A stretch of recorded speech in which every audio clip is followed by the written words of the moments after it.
100세 시대, 은퇴 후 30년을 좌우하는 뜻밖의 키워드. 은퇴하면 뭐 하면서 살지? 이 질문을 가볍게 던질 수 있는 사람은 생각보다 많지 않습니다. 회사 다닐 때는 바쁘다는 이유로, 아직 멀었다는 핑계로 미뤄두다가 막상 은퇴가 눈앞에 오면 갑자기 시간이 무섭게 느껴지죠. 출근하지 않는 월요일 아침, 휴대폰 알람이 울리지 않는 하루, 더 이상 명함을 꺼낼 일이 없는 순간이 반복되면 생각이 달라집니다. 이렇게 시간이 많았던 적이 있었나? 라는 생각과 함께요.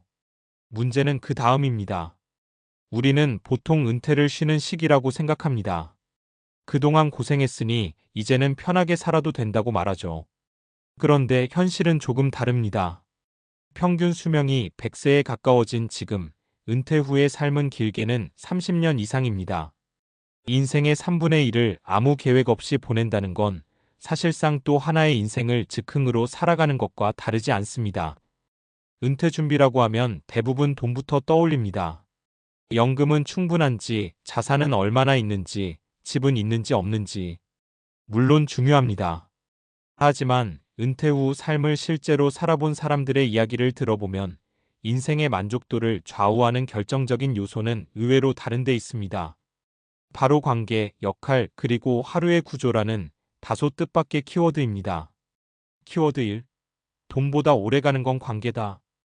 은퇴와 동시에 가장 크게 바뀌는 건 인간관계입니다. 매일 얼굴을 보던 동료들, 자연스럽게 이어지던 대화, 소속감이 한순간에 사라지죠. 회사라는 울타리가 사라지면 생각보다 많은 사람이 관계의 공백을 느낍니다. 사례 하나를 들어볼게요. 62세에 은퇴한 김모 씨는 연금도 안정적이고 자녀도 모두 독립한, 겉으로 보기엔 아주 이상적인 은퇴자였습니다. 그런데 은퇴 후 1년쯤 지나자 우울감이 찾아왔습니다. 이유를 곰곰이 생각해보니 하루의 대화를 나누는 사람이 아내 말고는 거의 없었던 거죠.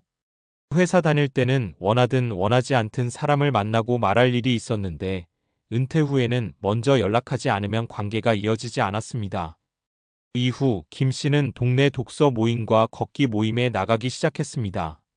처음엔 어색했지만 정기적으로 만나는 사람들이 생기자 하루의 온도가 달라졌다고 합니다. 돈은 그대로였지만 삶의 만족도는 완전히 달라졌죠.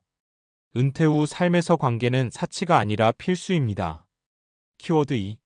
내가 여전히 쓸모 있는 사람인가? 많은 은퇴자가 겪는 또 하나의 공통된 감정은 상실감입니다. 회사에서는 직함이 있었고, 역할이 있었고, 내가 해야 할 일이 분명했습니다. 그런데 은퇴 후에는 누가 나를 필요로 하는지 알기 어려워집니다. 70세에 가까운 박모 씨는 퇴직 후 내가 사회에서 빠져나온 느낌이었다고 말합니다. 처음엔 여행도 다니고 취미 생활도 했지만 어느 순간 허무함이 몰려왔습니다. 재미는 있는데 의미가 없다고 느껴졌던 거죠. 그러다 우연히 지역 청소년 멘토링 프로그램에 참여하게 됐습니다. 예전 직장 경험을 살려 아이들에게 진로 이야기를 해주는 역할이었죠.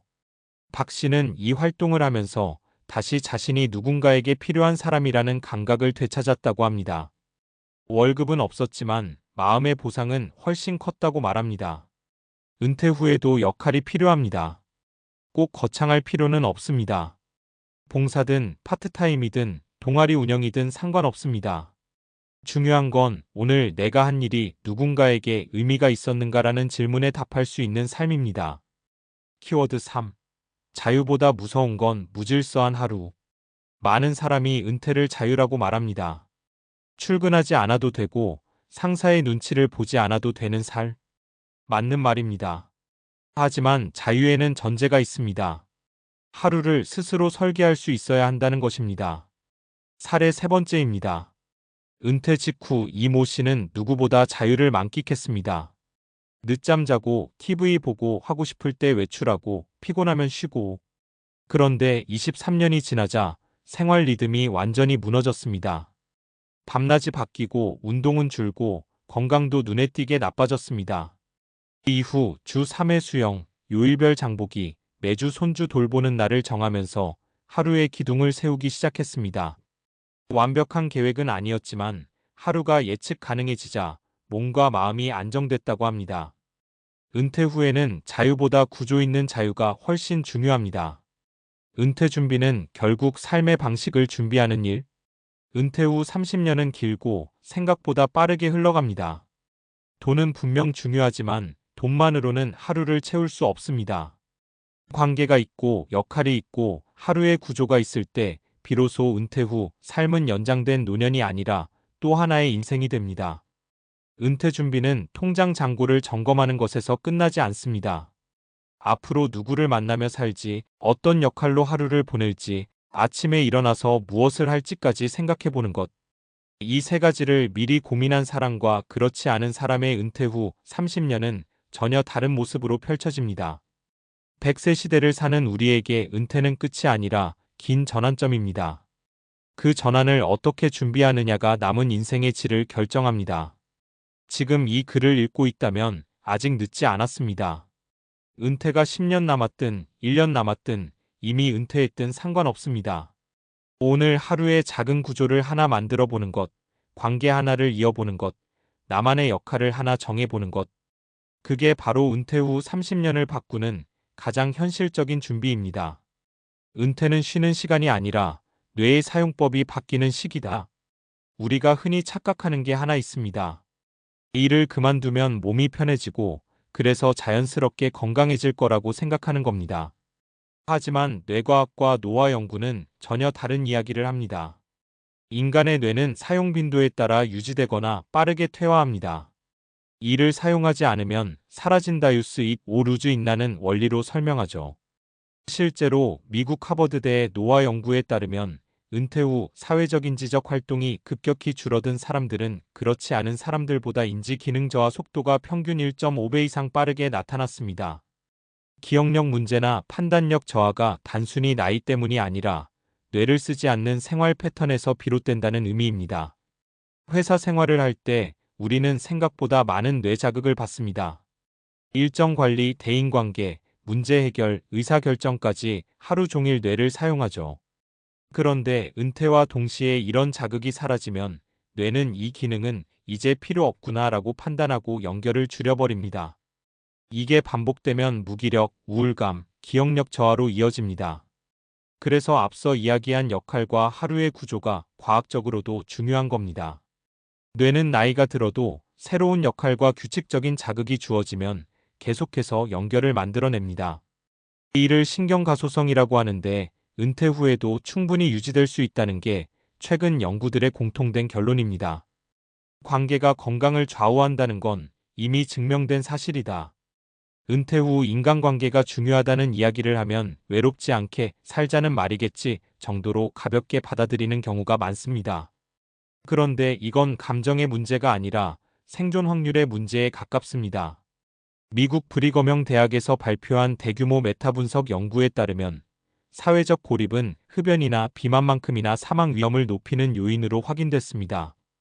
반대로 정기적인 사회적 관계를 유지하는 노년층은 그렇지 않은 집단보다 조기 사망 위험이 약 50% 낮았습니다. 이유는 명확합니다. 사람을 만나고 대화를 나누는 행위 자체가 스트레스 호르몬인 코르티솔을 낮추고 면역 기능을 활성화하기 때문입니다. 또한 관계 속에서는 자연스럽게 감정 표현과 공감이 일어나는데 이 과정이 우울증과 인지 저하를 예방하는 데 큰 역할을 합니다. 즉, 은퇴 후 관계를 유지한다는 건 심심하지 않기 위해서가 아니라 몸과 뇌를 동시에 지키는 전략인 셈입니다. 그래서 관계는 은퇴 후 선택사항이 아니라 생활 습관처럼 관리해야 할 건강 요소입니다. 은퇴 후 삶의 질은 의지보다 환경이 결정한다. 많은 은퇴자가 이렇게 말합니다. 운동해야지, 책도 읽어야지, 사람도 만나야지. 그런데 작심삼일로 끝나는 경우가 많습니다. 이건 의지가 약해서가 아닙니다. 인간은 원래 의지로 사는 존재가 아니라 환경에 반응하는 존재이기 때문입니다. 행동과학에서는 이를 너찌너지 이론으로 설명합니다. 좋은 선택을 하도록 환경을 설계하면 의지가 부족해도 행동은 바뀐다는 개념이죠. 은퇴 후 삶에서도 마찬가지입니다. 예를 들어 매주 정해진 요일에 나가는 모임이 있는 사람, 누군가 나를 기다리는 약속이 있는 사람, 시간을 지키지 않으면 불편해지는 역할이 있는 사람. 이런 환경에 놓인 은퇴자는 스스로를 억지로 채찍질하지 않아도 규칙적인 생활을 유지합니다. 반대로 아무 일정도 약속도 없는 상태에서 내일부터 잘 살아야지라고 다짐하는 건 과학적으로도 성공 확률이 낮습니다. 그래서 은퇴 준비의 핵심은 결심이 아니라 구조입니다. 나를 움직이게 만드는 외부의 틀을 얼마나 만들어 두었느냐가 은퇴 후 삶의 질을 결정합니다. 결국 은퇴 준비는 노후 대비가 아니라 장기 프로젝트다. 100세 시대의 은퇴는 짧은 휴식기가 아닙니다. 인생에서 가장 긴 자유시간이며 동시에 가장 방치되기 쉬운 시기입니다. 이 시간을 어떻게 설계하느냐에 따라 남은 삶은 전혀 다른 방향으로 흘러갑니다. 과학과 데이터가 말해주는 결론은 단순합니다. 관계는 감정이 아니라 생존이다. 역할은 자존감이 아니라 뇌 건강이다. 하루의 구조는 성실함이 아니라 지속 가능성이다. 은퇴 후 30년을 잘 살기 위한 키워드는 거창한 목표나 특별한 재능이 아닙니다. 지금부터라도 내 삶에 어떤 관계를 남길지, 어떤 역할을 이어갈지, 하루의 기본 틀을 어떻게 만들지를 고민하는 것. 그것이 가장 현실적이고 과학적으로도 검증된 은퇴 준비입니다. 은퇴는 끝이 아닙니다. 다만 아무 준비 없이 맞이하면 가장 길고 불안한 공백이 될 뿐입니다.